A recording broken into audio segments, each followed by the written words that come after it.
Here's the bad news. Around the world, things are getting worse. The Muslim Brotherhood has won the presidency in Egypt. His name is Mohamed Morsi. He made history this weekend as their first ever Islamist president. Oh, happy days are here again, right? Here's a celebration in Tahrir Square. They were chanting Allah Akbar, which is usually what people say right before they blow themselves up. The media is billing this as a wonderful victory for democracy. Europe's democratic triumph. That's from Cairo. Democracy prevails. I like this from the New York Times. Egypt results leave White House relieved. Yes, I'm sure the White House is relieved that they have an ally now from the Muslim Brotherhood in Egypt. Egypt's new leader, dutiful, pragmatic, Islamist. Oh. Okay, that's good. I don't need to tell you, what this program said and what we predicted over a year ago, what would happen in the Arab Spring, because it's all happening now. We said Muslim extremists would take it like they did in 1979, and they are. We warned about the radical Muslim Brotherhood taking over, and they have, while the administration would cozy up to them, and they did. We were called crazy for warning about this, and we added, there's one more step, the caliphate, global unrest, and war. Here's what you need to know tonight. Be careful who you listen to. Listen to those with a record of being right, and listen to your own gut. Think out of the box. Others warned for the call of the caliphate increasing. The list isn't really long, but here are the few of the people that actually warned. Eric Stakelbeck from CBN, David Horowitz, General Boykin, John Bolton, Andrew McCarthy from the National Review, and Frank Gaffney from the Washington Times. I was mocked for it, and they have been too. You know about Bill Kristol, but who are the others along with Bill Kristol that you probably shouldn't ever listen to? Well, here they are. We have Bill Kristol.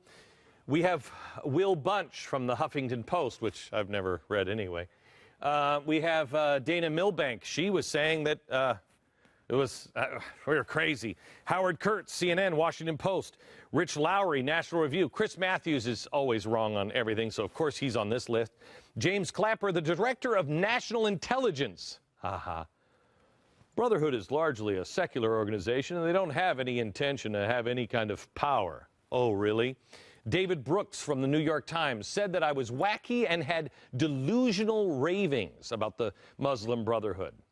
Barack Obama, he was radically wrong. Radically. Let's fast forward to today. The group whose main goal in life is reestablishing the caliphate, that's not me saying that, that's their own charter, holds the presidency. These guys in group number 2 should have known better. All of them should have known better. Some of these guys, I think, are either delusional, just possibly in with the Muslim Brotherhood, and others are just living in 1985. It doesn't matter what happened. They were wrong. And you should have to handle their opinions with extreme caution, because if they were so wrong on this, what next is coming their way that they will miss? Now, this group, on the other hand, they were right. It's important you know who you can go to now to trust. You should look forward to these people and their writing, and you should pass them on to anybody else. Listen to the people who have given you the advice that is right, and pass it on to your friends. So here's what's coming next. There are, I think, really 4 things. I'm going to hit 3 of them now. The first one is a caliphate. It is coming. How it comes, when it comes, I don't know, but that is the goal. Morsi had been in the Brotherhood now for 35 years. His first active role in the Brotherhood was through membership in the Anti-Zionist Committee in the late 1980s. That projected the rejection of the normalization of the Jewish state. He also supported the Muslim Brotherhood's policy that called for barring women and non-Muslims from the presidency. Morsi said he'd implement Islamic Sharia law, saying, quote, "The day will come when the Sharia of the truth is put into effect." His platform that he just ran on was written by the Muslim Brotherhood. He didn't run as an individual, but as an executor of the Brotherhood's platform. That's not good. Here's one of the huge rallies in support of President Morsi. This just happened a couple of weeks ago. I want you to watch.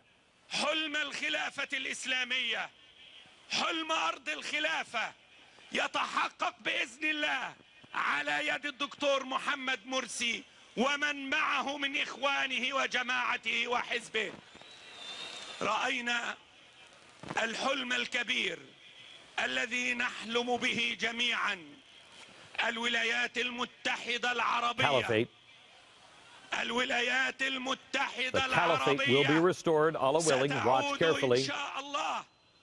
ستعود الولايات المتحدة العربية. The caliphate will be restored. Watch this. Here's the new president of Egypt. Notice he's shaking his head.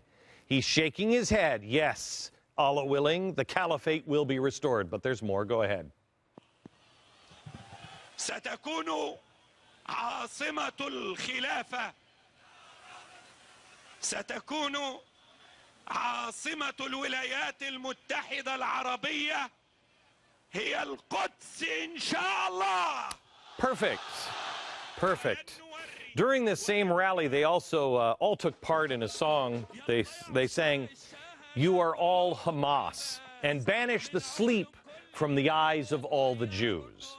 The Muslim Brotherhood's general guide said, quote, "The Islamic State starts by reforming the individual, followed by building the family, the society, and the government, and then rightfully guided caliphate, and finally achieving mastership of the world, a mastership of guidance, instruction, truth, and justice." You know what that is? Progressivism. It's going to take it one step at a time. He also said that the marriage between Cairo and Tel Aviv is illegitimate. Now compare that to the Morsi who said, as president, he planned, quote, "an Egyptian renaissance with an Islamic foundation."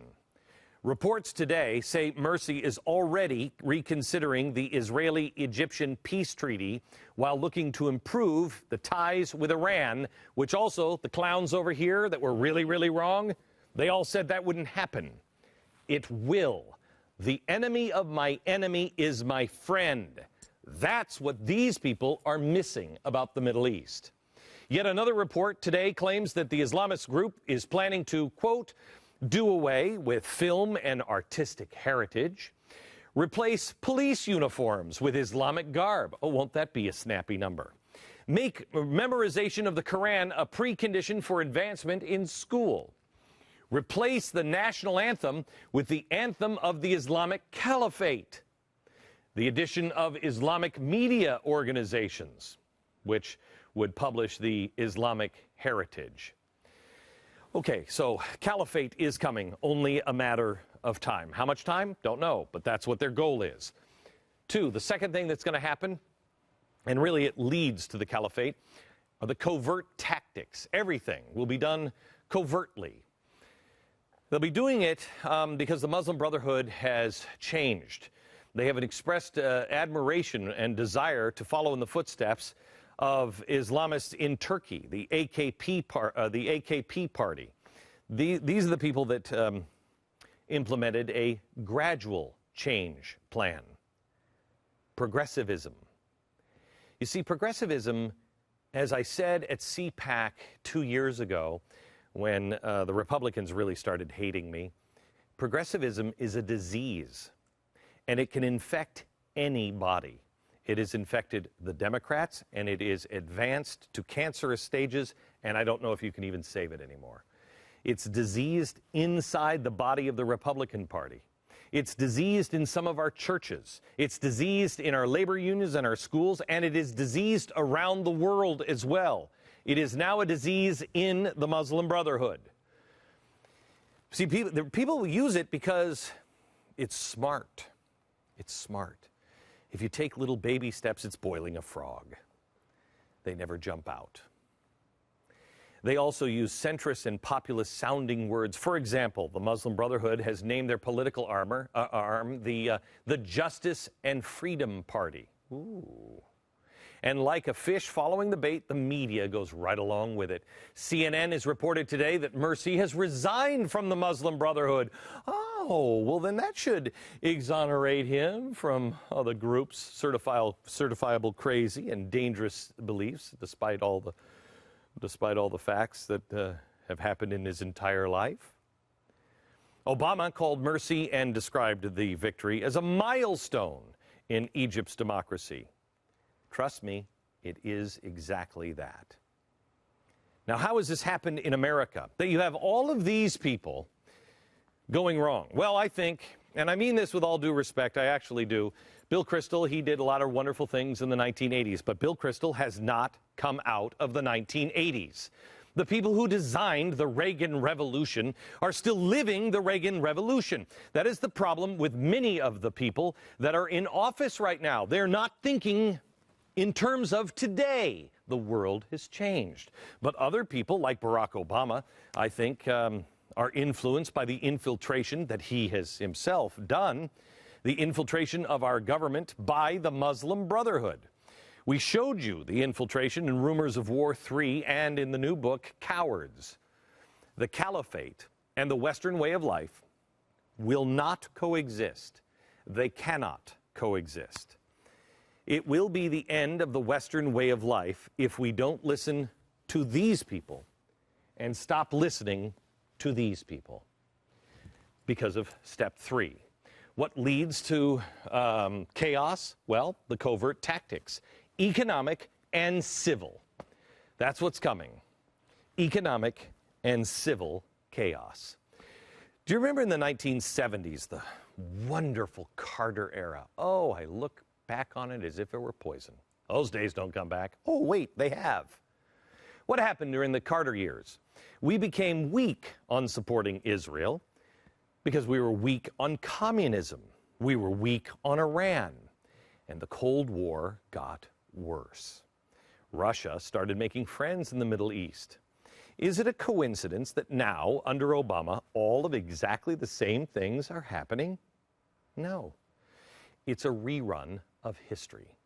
Even the uprising against Mubarak mirrored the demonstration and the uprising of the Iranian students in 1979. These guys did it in 1979, and these guys did it today. It's the same story. And tensions are rising, and alliances are now being formed, and they should concern every American. Syria just shot down a Turkish jet. They shot it down, I think, on Friday. A Turkish military plane was involved for searching for the jet, was now also fired on by Syrian forces today. The State Department, heavily influenced by George Soros, immediately condemned the action. And now George Soros's buddy, Barack Obama's buddy, Turkish Prime Minister, now taking his complaint to the UN, who will likely condemn Syria. We already had the kinetic military action in Libya. Is more military action coming today? I will tell you that these people will try to tell you, the hawks, if you will, that we have to take, all the way from this guy to I'll bet you this guy, we have to take action. We have to. Let me tell you something. Be very, very careful. Don't listen to these people. Be very, very careful. The world is about to go to war, I believe. And just like World War II, it will start with something that nobody saw coming. I told you a year and a half ago it was going to start with a guy setting himself on fire. That's exactly what happened. A guy set himself on fire. We now have the Muslim Brotherhood. We now have the tensions and the uprisings all over the Middle East. And I believe we will have global war because of that. Why would anyone say global war is a good thing? Well, for the same reason they said it was, the progressives and the Fabian socialists in the early turn of the century last time around in World War I. It's a chance to reshuffle the global deck. You can change everything. You can change currencies, you can change lifestyles, borders, you name it, without anyone focusing attention on what you're doing or who's doing it. Economic depression, chaos, war. And by the time those things are over, People don't care what you've done. They're just glad that it's over.